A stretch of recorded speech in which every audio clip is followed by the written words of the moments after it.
What we're seeing today is what I call turnkey totalitarianism.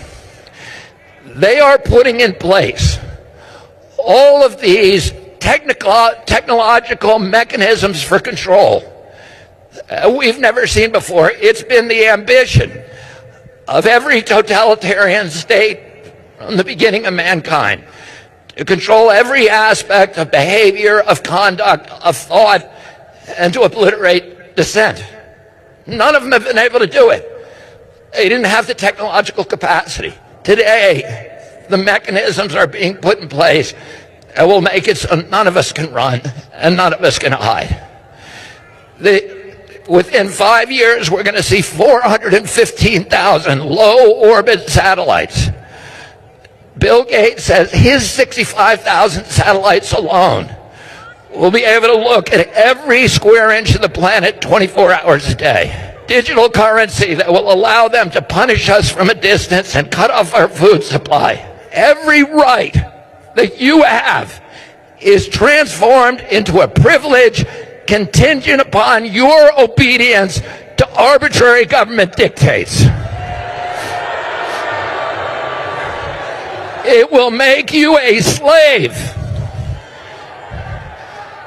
And what do we do about this? What do? We resist. I'm going to tell you 3 rules that you all need to know and memorize. Number 1, every power that government takes from us, it will never relinquish voluntarily. Number 2, every power they take from us, they will ultimately abuse to the maximum extent possible. Number 3, nobody in history of the planet has ever complied their way out of totalitarian control. Every capitulation is a signal to the oppressors to impose new forms of torment or torture or compliance or obedience. Every time you comply, you get weaker. Bullies cannot be appeased. It just encourages them to new forms of torture and torment. Every time you say yes, you're getting pushed back to a weaker position. That's why we need to resist today. A good score brings benefits, but people with low scores lose rights. The cinema names and shames people considered untrustworthy, plastering their details, even their addresses, across big screens. It's a matter of principle. Those people have to be condemned. Those people aren't honest, so they have to pay the price. It's only right to pay your debts. You have to blacklist those that don't. The Supreme Court has created a blacklist for so-called bad citizens, those whose ratings have dropped to 0. On it are companies, but also 23 million people to date. Among them is this journalist Liu Hu. He got a little too close to uncovering corruption among high-profile party members. After being sued for defamation by the subject of a story he'd written, he was blacklisted. He only realized when he tried to buy a train ticket and was told he was banned from traveling. That tells me I'm still on the blacklist. Punished because he's been branded untrustworthy by the state. Once you're blacklisted, you can no longer get a bank loan, start a business, buy an apartment, or even send your children to a private school. Yu Hu is among a tiny minority of people who have dared to criticize the system, which some are calling a digital dictatorship. I worry, because I think many people like me will be deprived of individual freedoms. So look, Paul Richards reckons, I've got my knickers in a twist, 2.3 million people signing a petition saying no to digital ID cards, this brick card app on your phone.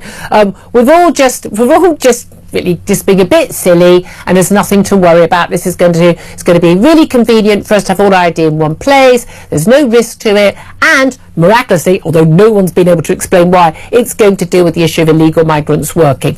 What do you make of those claims?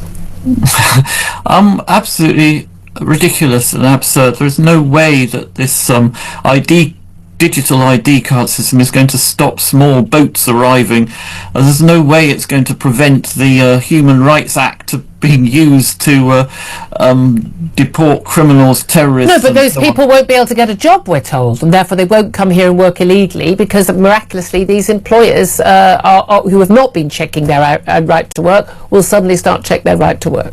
Yeah, we already have national insurance numbers which denote your right to work, and if you're an employer, you're not bothering to ask for one of those at the moment. Why should you suddenly start asking for a digital ID? It's completely absurd. It's bewildering. Pick up on one thing, an incredible arrogant thing that Paul Richard said there. He said, we've all got smartphones. I just looked up the statistics for this. Between the ages of 25 and 55-year-olds, about 99% of people have smartphones. Over 65s, it drops to 82%. And then when you go the over 75s, it drops to 72%. Yep. There's a very good reason for that. It's because if you've got arthritis, if you've got poor eyesight and so on, a smartphone is a very difficult absolutely piece and again, it's stuff that we kind of almost, I didn't grow up with one, but like youngsters growing up with them, and I certainly had them since my 30s, and therefore it's very, you're used to having a mobile phone. A lot of these people don't even have a brick phone. But the crucial thing here is the idea that, okay, let's just say we all had iPhones or equivalent Samsungs or whatever, and just say everything. And what's the issue? Why should anyone be concerned about the government having all of your information on an app in one place? Well, it creates a one-stop shop for fraudsters. At the moment, someone steals your identity. There is a bit of footwork involved in that. They've got to sort of collect information from different places. If we've got a digital ID database, they've only got to get into your system once. So, get into your phone. They've got your identity. And we've seen, from Jaguar to Marks and Spencers and so on, the way that hackers are getting into these systems, which are notionally secure. It's not just sort of ignorant people who have falling victim to their password is password. Exactly. I mean, even the banks. Virtually every big bank, big cyber companies. People are getting hacked on a grand scale. To the government routinely. Just leaving information out. And that's the thing. At that point, someone's got access to your health records. You may have had an operation that you perhaps don't want your other half to know, or something. Your ability, your income. They've got access to every single part of your life. And don't believe the government if they say they won't sell off this data to commercial interest, because look what happens with the electoral roll. Look what happens with the DVLA database, where the government just flogs off your information to these cowboy parking companies so they can issue their tickets and so on.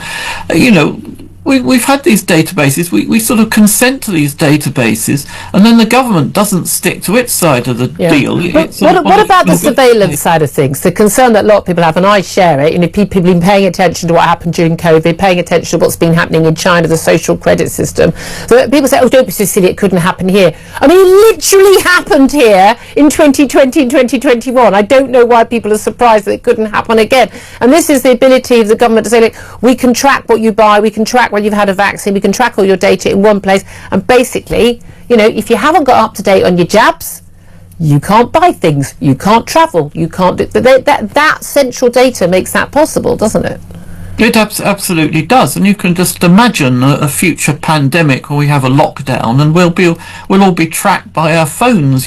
Pop down the shop and spend 5 minutes too long outside your house, then you'll be sprung with a fine. And people think that's a joke. It literally happened. Yeah, exactly. The possibilities for this. And this morning there's a story about the new nationalised rail company wants to use tracking our phones to charge us, as an alternative to buying a ticket. We'd just be tracked on our phones. Well, you've then got a system where you're tracking people around the country all the time. And what about the argument? If you've got nothing to hide, you've got nothing to fear, Ross? Even if you've got nothing to hide, you run up to the problem of dealing with this bloody technology. On Friday night, I tried to renew my driving license card. You know, these photo cards. It's always been fairly easy in the past, but now you've got to download some app to prove your identity. Oh yeah, I had to do that the other day. Circles of hell. Yeah, and again, if it all doesn't work, how does it? You won't be able to access things in your life. This thing about the card, you can lose it, but you can get it replaced. I think the key thing is just the fact that it's going to be something that is going to be updating constantly. We're going to be talking more about